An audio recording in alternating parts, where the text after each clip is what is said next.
नमस्कार, तुम्हा सर्वांचं आपल्या स्टडी पॉइंट या यूट्यूब चॅनलमध्ये स्वागत आहे। तर बजेट 2024 सरकारकडून बळीराजाला काय मिळालं व शेतकऱ्यांसाठी घोषणाचा पाऊस काय झालेला आहे ते या ठिकाणी आपण पाहणार आहोत। तत्पूर्वी तुम्ही जर आपल्या स्टडी पॉइंट या यूट्यूब चॅनलवरती जर नवीन असाल तर आपल्या चॅनलला लगेचच लाईक आणि सबस्क्राइब करायला विसरू नका। चला तर मग वेळ वाया न घालवता सरकारकडून या बजेटमध्ये बळीराजाला काय मिळालं ते या ठिकाणी आपण पाहूया। बघा, या ठिकाणी तुम्ही टायटल पाहू शकता। टायटल काय आहे बघा, महाराष्ट्र बजेट 2024 सरकारकडून बळीराजाला काय मिळालं, शेतकऱ्यांसाठी घोषणांचा पाऊस। बघा, महाराष्ट्र बजेट अपडेट 2024 काय आहे। उपमुख्यमंत्री अजित पवार यांनी तारीख आहे 28 म्हणजे कालच्या घडीला अर्थसंकल्प सादर केला। शेतकऱ्यांसाठी राज्य शासनाने अनेक निर्णय घेतले असून स्वावलंबी शेतकरी, संपन्न शेतकरी हे ब्रीद जपत शेतकऱ्यांना विविध पातळीवर सहाय्य करण्यासाठी शासन कटिबद्ध आहे। या बजेटमध्ये शेतकऱ्यांसाठी विविध योजना राबवण्यासाठी घोषणा करण्यात आल्या। यामध्ये दूध उत्पादक शेतकऱ्यांना आधार देण्याकरिता प्रति लिटर 5 रुपयांप्रमाणे अनुदान देण्याची योजना जुलै 2024 पासून पुढे चालू ठेवण्यात येणार असल्याची घोषणा करण्यात आली। कांदा उत्पादक शेतकऱ्यांना सन 2023-24 मध्ये 350 रुपये प्रति क्विंटल प्रमाणे 851 कोटी 66 लाख रुपये अनुदान कांदा आणि कापसाची हमी भावाने खरेदी करण्यासाठी प्रत्येकी 200 कोटी रुपयाचा फिरता निधी देणार असल्याची घोषणा करण्यात आली आहे। बघा, आजच्या बजेटमध्ये केलेल्या घोषणा कोणकोणत्या आहेत म्हणजे कालच्या बजेटमध्ये नैसर्गिक आपत्तीमुळे झालेल्या शेत पिकांच्या नुकसानीपोटी जुलै 2022 पासून 15,245 कोटी 76 लाख रुपयाची मदत। नोव्हेंबर डिसेंबर 2023 मधील अवकाळी पावसामुळे बाधित झालेल्या 24,47,000 शेतकऱ्यांना 2,02,253 कोटी रुपयाची मदत। नुकसानीच्या क्षेत्राची मर्यादा 2 ऐवजी 3 हेक्टर करून राज्य आपत्ती प्रतिसाद निधीच्या निकषापेक्षा अधिक दराने मदत। खरीप हंगाम 2023 करिता 40 तालुक्यांमध्ये दुष्काळ तर 1021 महसूल मंडळामध्ये दुष्काळ सदृश परिस्थिती जाहीर करून विविध सवलती या ठिकाणी लागू करण्यात येणार आहे। नुकसानीचे पंचनामे जलद व पारदर्शी होण्यासाठी ई पंचनामा प्रणाली संपूर्ण राज्यात लागू। नमो शेतकरी महासन्मान निधी योजने अंतर्गत एकूण 92,43,000 शेतकरी कुटुंबांना 5,318 कोटी 47 लाख रुपये अनुदान।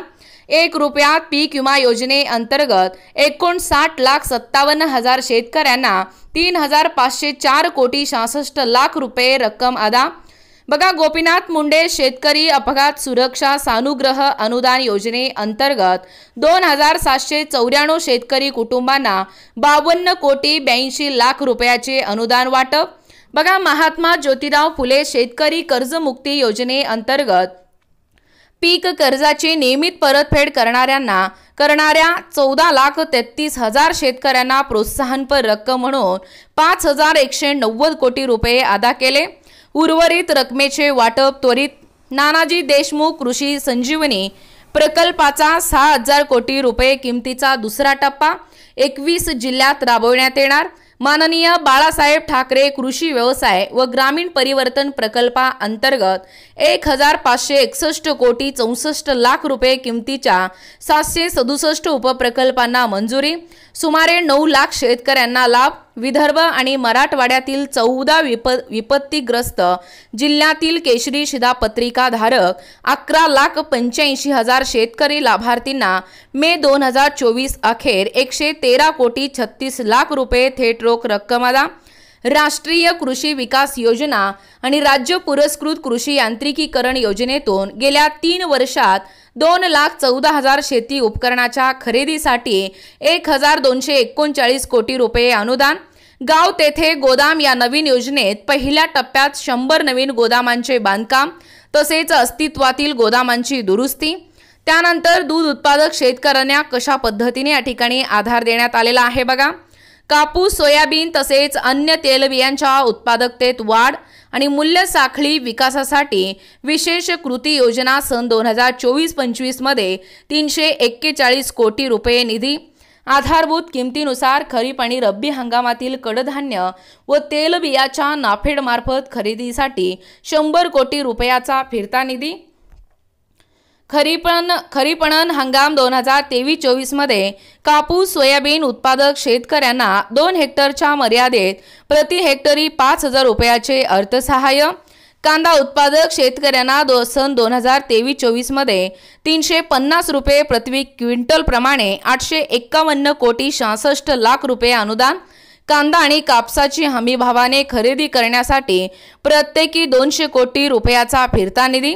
बघा, खरीपणन हंगाम 2023-24 मध्ये 6 लाख धान उत्पादक शेतकऱ्यांना प्रति हेक्टरी 20,000 रुपयाप्रमाणे 1,350 कोटी रुपये प्रोत्साहन रक्कम प्रदान।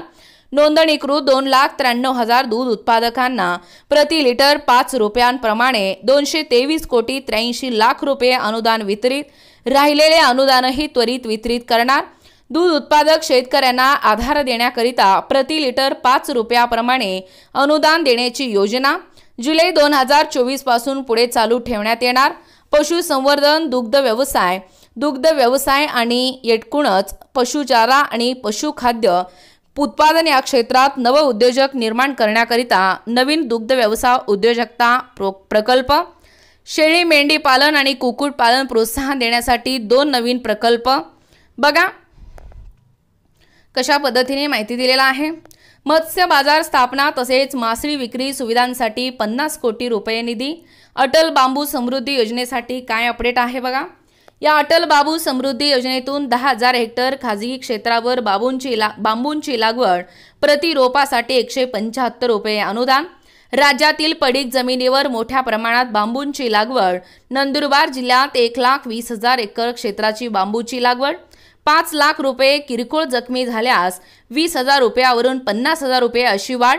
शेती पिकाच्या नुकसान भरपाईकरिता देय रकमेच्या कमाल मर्यादेतही 25,000 रुपयावरून 50,000 रुपये वाढ। सिंचन प्रकल्प पूर्ण करण्यासाठी विशेष मोहीम। 108 प्रकल्पांना सुधारित प्रशासकीय मान्यता। 2 वर्षात 61 प्रकल्प पूर्ण होणे अपेक्षित। सुमारे 3,65,000 हेक्टर सिंचन क्षमता। बघा, महाराष्ट्र सिंचन सुधारणा काय आहे बघा। कार्यक्रम 155 प्रकल्पाच्या कालवे वितरण प्रणालीची सुधारणा येत्या 3 वर्षात। त्यामुळे सुमारे 4,28,000 हेक्टर वाढीव क्षेत्राला प्रत्यक्ष सिंचनाचा लाभ या ठिकाणी मिळणार आहे। विविध अपूर्ण सिंचन प्रकल्प पूर्ण करणे। वितरण प्रणालीतील सुधारणासाठी नाबार्डकडून 15,000 कोटी रुपयाचे दीर्घ मुदतीचे अर्थसहाय्य। म्हैसाळ जिल्हा सांगली येथे पथदर्शी सौर ऊर्जा प्रकल्प अंदाजित किंमत 1,594 कोटी रुपये। सांगली आणि सोलापूर जिल्ह्यातील सुमारे 75,000 शेतकरी कुटुंबांना लाभ। स्वच्छ व हरित ऊर्जेचे ध्येय साध्य करण्यासाठी जनाई, शिरसाई, पुरंदर यासह सर्व शासकीय उपसा जलसिंचन योजनांचे सौर ऊर्जीकरण 4,200 कोटी रुपये खर्च। वैनगंगा, नळगंगा आणि नदीजोड प्रकल्प नागपूर, वर्धा, अमरावती, यवतमाळ, अकोला व बुलढाणा जिल्ह्यातील 3,71,277 हेक्टर क्षेत्रात सिंचनाचा लाभ।